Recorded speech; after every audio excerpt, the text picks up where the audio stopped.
We remain steadfast in our commitment in delivering local news that matters. Stories that inspire. Enriching the lives of Filipinos in the Philippines and across the globe. This is your GMA Regional TV. Buong puso para sa Pilipino. Kini ang At Home with GMA Regional TV.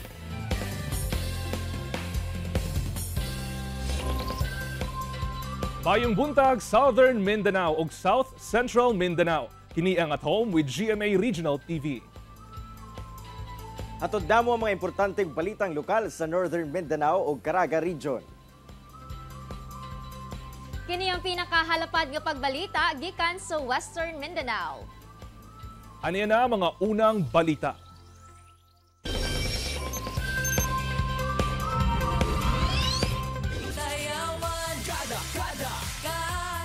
Gipasigarbo sa 11 ka tribo sa Davao City ang ilang kultura, pinaagi sa musika atul sa Bantawan Cultural Celebration nga kabahin sa 38 Kadayawan Festival. Vice President Inday Sara Duterte miawhag sa mga Davaoenyo nga makigduyog sa mga aktibidad atul sa kasaulugan. Ani ang report ni Jandy Esteban.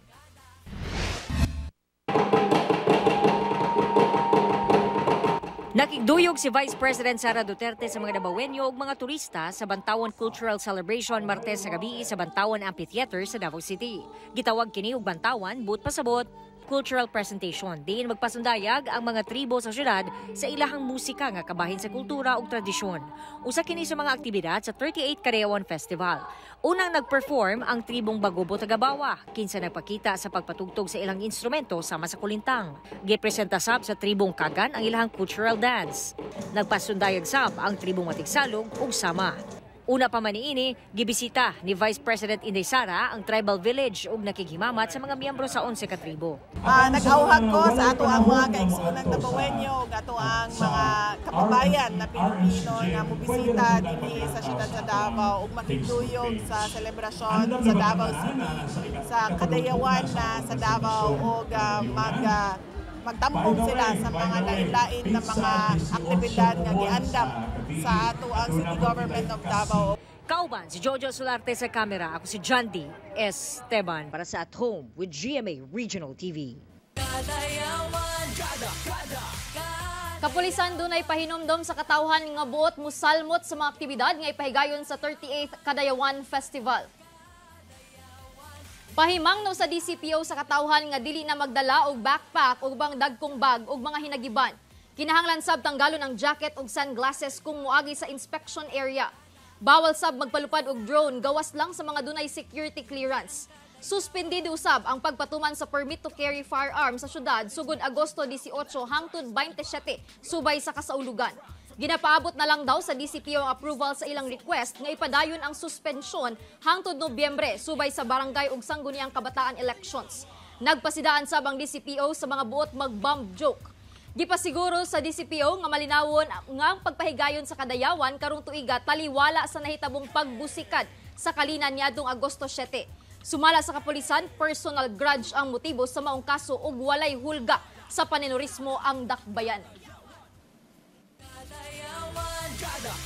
Klase-klaseng durian ang mapalit sa gipahigayon nga Durian Festival sa usa ka dakong mall sa Lanang, Davao City.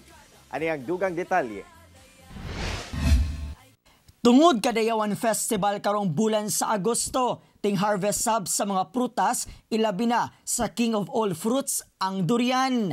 Gani subay sa selebrasyon sa festival sa syudad, adunay gipahigayon nga Durian Festival sa usa ka dakong mall sa Lanang, Davao City. Dinhi mapalit ang nagkadayang klase sa durian sama sa puyat, aransilyo, duyaya, native ug uban pa. Gawas sa durian mapalit sab dinhi ang mangosteen, lanzones, rambutan o pomelo nga abunda matag bulan sa Agosto sa Davao City. Busa kini mga turista nga gikan pa og Luzon, gitilawan gayud ang durian. Okay lang, masarap siya. Anong lasa, ma'am? Okay lang siya, creamy siya. Pero sana mas ano yung kasi ito medyo ano na to, medyo parang what's this? Parang na-over na. Mas masarap sana yung medyo parang ano siya, yung crunchy. Samtang kining magbarkada nga taga-Tagum City, wala gayud gipalampas ang okasyon, dala na sa blaag sa syudad. Siya, usual, the best gid ang puyat na durian. Kuan siya, kunang milky, kay puyat man siya nga variety. Gusto ko mukhaon ng durian from Davao. Unya, maka-heaven siya ang kalami niya. Creamy. Ang puyat nga usa sa halinon nga klase sa durian mapalit dinhi sa 100 pesos matag kilo, hasta na sab ang duyaya og D11. Samtang ang aransilyo, con og native mapalit sa tag 80 pesos matag kilo. Karon daghan gyapon ron, pero kuan anam-anam lang ang iyang kuan. Dili dungan, pero taas o kuan ron, taas ang bulan nga makaserve tag durian kay daghan-daghan pud ang available ang mga harvest nato. Lauman nga naa sa 50 metric tons nga durian ang mahalin sa gipahigayong Durian Festival sa Davao City. Kauban si Mel Colmenares sa kamera. Ako si Brian Latasa para sa At Home with GMA Regional TV. Mga pisonet sa Cagayan de Oro City gironda sa mga personahe sa Barangay o Regulatory Compliance Board aron masubay kung misunod kini sa mga polisiya. Mga tag-iya sa Patigayon gipahimangnuan, labi pa nga hapit na ang pagbalik sa klase. Ano ang report? Sorpresa ang gironda sa mga personahe sa Regulatory Compliance Board kung RCB sa Cagayan de Oro City LGU, ang mga pisonet shop nga nag-operate sa syudad. Among operasyon, gihimo aron masiguro nga padayong gisunod sa mga operator ang gilatag ng mga polisiya sa syudad. Usa sa mga giadtuan sa RCB, ang pisonet shop sa Barangay Bayabas.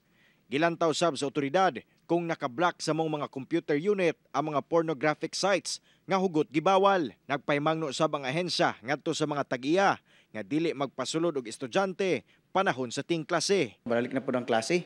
So mubalik na po ang atong ordinansa nga gipagbawal ang atong mga minor de edad panahon sa ting klase nga magamit sa kaning mga computers o internet cafe kung dili siya for educational purposes. Nanawagan sab ang otoridad nga daling isumbong sa barangay o sa RCB ang mga patigayon nga musupak sa mong polisiya. Sa ato pong mga concerned citizen, pwede sa nila ipaabot ang ilang mga feedback, mga reklamo, una sila makita o mamatikdan diya nga mga internet cafe shops nga dili gasubay. Gawa sa mga pisonet shops, gironda sab sa RCB ang mga bilyaran sa nasangpit nga barangay alang sa mga nagsugal. Kauban si Makoy Simpron sa kamera. Ako, si Cyril Chavez para sa At Home with GMA Regional TV. Mga driver sa jeep sa Cagayan de Oro City mihangyo og dugang 2 pesos sa plitihan tungod sa padayong pagsaka sa presyo sa krudo. Ang detalye sa report ni James Paulo Yap. Alas 6 pa lang sa buntag, mamasada na kuno kining si Gonzalo Kahuraw. Kinsa 20 ka tuig na nga jeepney driver. Sumala niya 13 ka oras matag adlaw ang iyang pagpamasahero. Kun kaniadto 700 pesos lang ang iyang matubil nga krudo. Karon moabot na kini sa 1,000 pesos. Kini tungod sa walay puas nga pagsaka sa presyo sa krudo. Sa iyang tibok adlaw nga pagbiyahe, swerte na kuno nga adunay mabilin nga 300 pesos nga iyang mauli sa iyang pamilya. Dapat unta katong ano naman sa krudo, dito unta pingon sa mong ginansya bro. Kamot na karbugas, mahal na kayo. Kalapait nga rin masayro karon tungod sa krudo. Kung di punta mong biyahe, wa punta yung samot wala yung income. Apan managlahi ang reaksyon sa sumasakay sa maong hangyo sa mga driver. Okay na kay mukhaon magyapon na sila. Maora ba gyapon ang ban? No, maora gyapon kay. Kanang ang dos sige ka commute. Nagdako naman ako sa mga pare sa mga estudyante. Sakto na nakarong kuha na lang. Kami ni mo may nagpadugangi. Sa kabahin sa LTFRB 10, posible man kuno nga mahatag ang hangyo sa mga jeep drivers apan kinahanglan pa kining ipaagi sa saktong proseso. Sa karon wala pa kuno makadawat ang ilang buhatan og petition for fare increase gikan sa mga transport groups. Kung mapamatud-an nga kinahanglan yun nga mo increase atong plitihan. So adunay possibility nga maaprubahan ni siya. Sa karon na pabilin gyapon ang atong minimum fare no, wala tay pag-uswag o pag-increase sa taripa o plitihan. Kauban si Jaybert Pairat sa kamera. Ako si James Pauliap para sa At Home with GMA Regional TV. Bi-surrender na sa kapulisan sa Maitom, Sarangani Province ang gikonsiderang most wanted person sa national level nga taga Northern Samar. Giila ang mi-surrender nga si Rizal Pait, 51 anyos, usa ka mag-uuma o residente sa Barangay Salvacion, Bubon, Northern Samar. Kinumduman gani adtong August 2, unang naaresto ang igsuon ni ini nga si Jose Pait nga giilasab nga most wanted person sa national level. Ang magsuon pulos mga pugante sa Northern Samar District Jail niadtong 2009 kung diin atol sa ilang pag-ikyas, duha ka jail guards ang namatay. Naaresto si Rizal Pait sa bisa sa warrant of arrest sa kasong double murder. Because of our continuous, di ba po, yung ating operation, pag-monitor sa kanya at pag-conduct ng hard pursuit operation, ay ginamitan na rin po natin ng negotiation na mag-voluntary surrender na siya upang harapin niya ang kaso niya.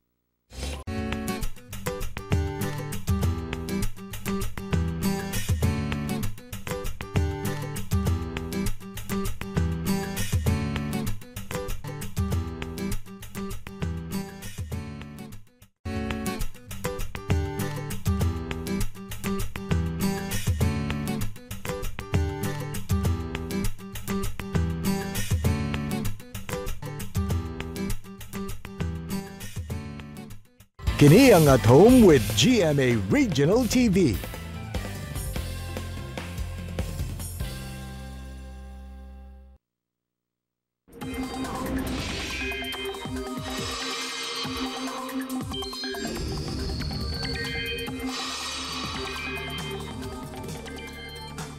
kapuso, kung bitbit ninyo ang payong karong adlaw tungod sa grabing init, magamit sab na nga panagang sa ulan nga hatod sa localized thunderstorms. Matod sa Pag-asa, hanging habagat gyapon ang magpaulan sa Southern Luzon, Visayas ug Mindanao. Busa, bitbit kanunay sa atong mga payong, panagang sa kalit-kalit nga pag-ulan. Davao City National High School hitsas na alang sa indak-indak sa Kadayawan karong Sabado. Ani ang report? Pipila ka adlaw na lang ipahigayon na ang usa sa mga ginaatangan nga aktibidad matag Kadayawan Festival, ang Indak-Indak sa Kadalanan. Busa karon pa lang excited og malipayon ang estudyanteng si Carolie Del Morcilla kinsa first time mo salmot sa Indak-Indak pinaagi sa Davao City National High School. Sumala niini dili tiyaw ang gihimong pagpangandam sa eskwelahan. So far siya dali siya, but at the same time, lisod podcast, daghan kami problems na like mga ibang face. Karong nagkaduol na ang kompetisyon, tibok adlaw na ilang practice, sumala sa artistic director nga pinasahi o babulukong kultura ang ilang ipakita nga sayaw. Nagtuyok sa Moro Tribes ang ilang storya nga ipasundayag nato sa mga Dabawenyo o turista. Noon, kung hapon hinoon siya, mas sa amo, mas pabor man sa tanang mga participants kay siyempre ang weather dili kayo sa init, tapos mas gwapo po ang appreciation sa costume basta gabi. Tingwa sa mong eskwelahan nga makuha ang kampyonato karong tuiga, human sila ang nagkampyon niatong tuig 2018. Samtang gimuntar na sab ang stage sa San Pedro Square nga mooy gamiton sa ground showdown sa Indak-Indak karong Sabado nga magsugod alas 2 sa hapon hangtod na sa gabi. Kauban si Mel Colmenares sa kamera. Ako si Brian Latasa para sa At Home with GMA Regional TV. Mga kapuso, sa atong Biztalk karong buntag, atong makahinabi ang kapuso recording artist nga dunay angelic voice. Iyang ipaambit kanato ang iyang single nga siguradong makarelate gyud ta. Atong ilailahon si Jel Aquino dinhi sa Biztalk.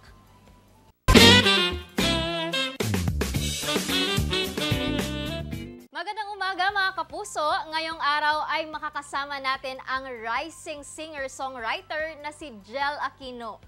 Mayong buntag, Jel, and welcome dito sa At Home with GMA Regional TV.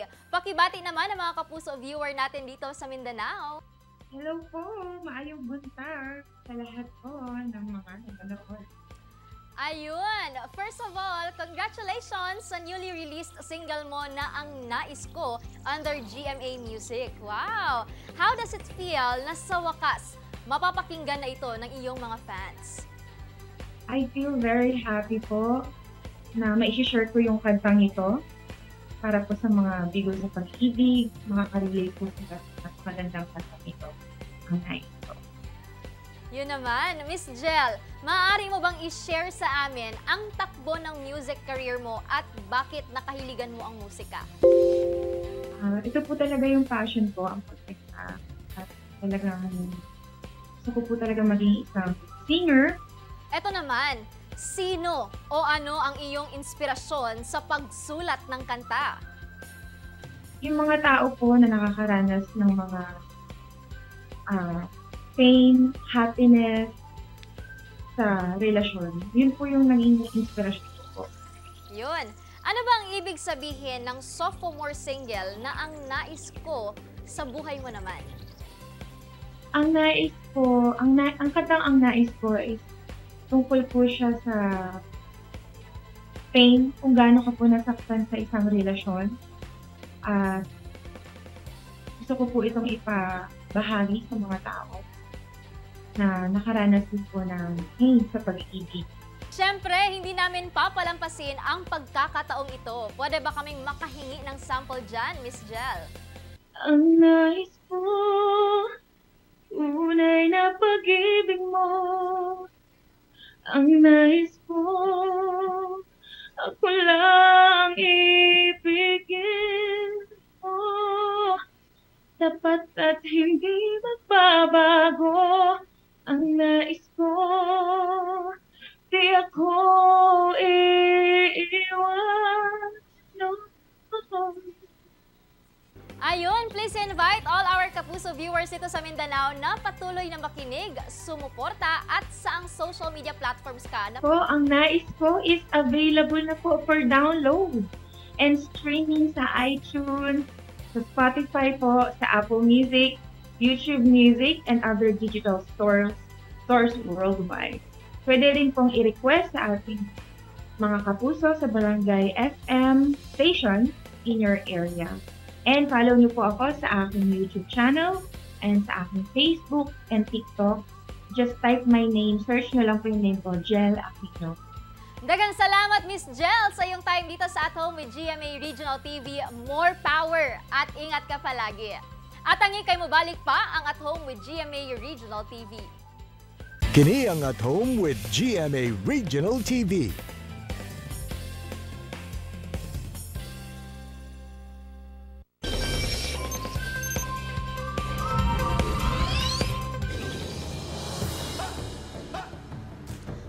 Cinco patay og 66 samdan sa pagbusikad sa usa ka gasoline station sa Russia.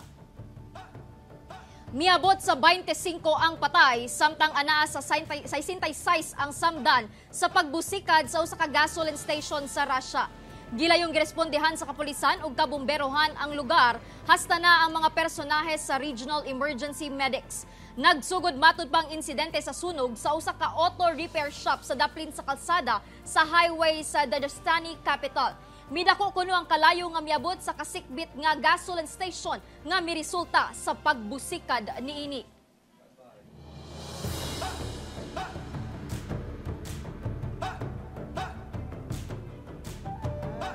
Tulo ang patay samtang miabot sa 33 ang samdan sa pagbusikad sa capital sa Dominican Republic. Tulo ang diha-diha nga namatay ug pipila ang nasamdan human ang kusog na pagbusikad sa mismong capital nga Santo Domingo sa Dominican Republic. Lakip sa namatay ang 4 ka bulan nga bata ug 2 ka hamtong nga pulos na kahigaom og pagkasunog sa ilang mga lawas matod sa National Health Service. Samtang miabot sa 33 ka tawo ang natalang samdan sa maong insidente. Matod ni Minister of the Presidency Joel Santos nga gilayong gibisita ang disaster site nga prioridad karon sa gobyerno nga maluwas ang kinabuhi sa mga samdan. Padayon pa sabang investigasyon sa maong pagbusikad. Nahimong exciting alang sa mga estudyante sa Mindanao State University ang pag-abli sa klase karon tuiga. Sanglit nagtigi sila sa managlahing kompetisyon usa ka adlaw una ang first day sa klase. Ano ang report ni Abby Caballero?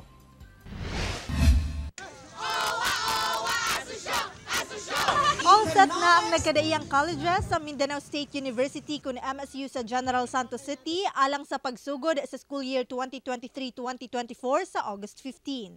Gani una ang first day sa klase, dunay opening salvo asa miparada ang mga estudyante. I'm so excited na mag-start na yung klase namin. Nagtigi sab ang mga estudyante sa yell competition, singing competition, volleyball ug panindutay ug booth.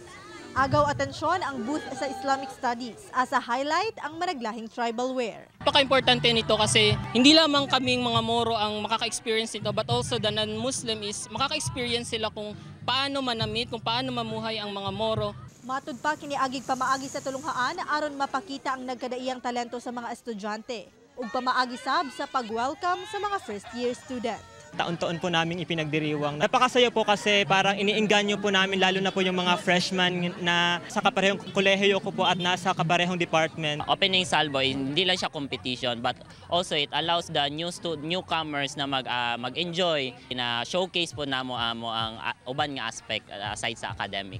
Kauban si Gary Balantay sa kamera. Ako si Abby Caballero para sa At Home with GMA Regional TV. Nakikiusa ang Zamboanga City Health Office sa Brigada Eskwela 2023 pinaagi sa pagpaygayon og anti-dengue operation sa matag tulunghaan sa Dakbayan. Matag tungaan gibisita karon sa mga personahe sa Zamboanga City Health Office aron mupaygayon og anti-dengue sanitation activity sama sa fogging operation sa matag classroom. Kini kabahin sa pakighiusa sa buhatan sa Brigada Eskwela 2023. Lakip sa gibisita sa CHO ang Putik Central School Sped Center sa Barangay Putik. Sumala sa tagdumala sa tulunghaan. Maayong lakang kini isip preventive measures sa dengue. Kini bisan walay natala ang tulunghaan nga estudyante nga nagkasakit og dengue. Bitabang sab ang mga ginikanan sa pagpanglimpyo sa palibot sa tulunghaan aron walay kaitlugan ang mga lamok nga nagadala og dengue. Matod sa Department of Health Region 9, gikan January 1 hangtod August 5 karong tuiga, adunay kapin 1,100 ka kaso sa dengue ang natala sa Dakbayan.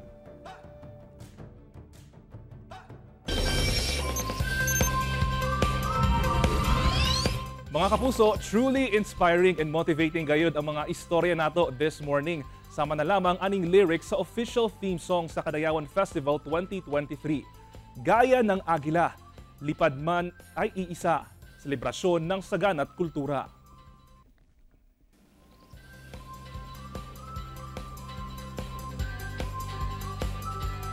Kapusong Cyril o Krisa, I'm sure nakaandam na gayod ang itinerary sa ato ang mga kapuso nga gusto makisadya dinhi sa Kadayawan. Apan reminders lang no, gikan sa ato ang Davao Overland Transport Terminal nga importante gayod nga dili mo magbitbit og mga deadly weapons aron dili mo malangan sa biyahe.